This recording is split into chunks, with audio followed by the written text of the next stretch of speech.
सिंध हुकूमत ये कहती है कि अगर ये कैनाल्स बनेंगे चुलिस्तान पे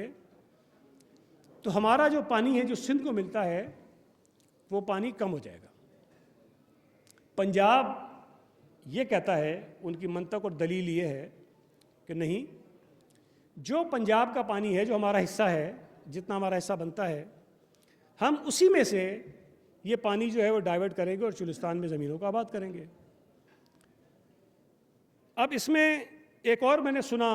कुछ नून लीग के लोगों को टीवी पर, वो कह रहे थे कि ये कैनाल जो हैं ये हम दरिया सिंध से थोड़ी निकाल रहे हैं,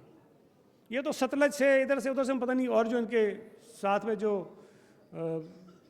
दरिया हैं, जो दरिया सिंध में गिरते हैं, हम उसमें से ले रहे हैं। एक बात को बुनियादी समझाऊँ, दरिया सिंध एक अलग चीज़ है,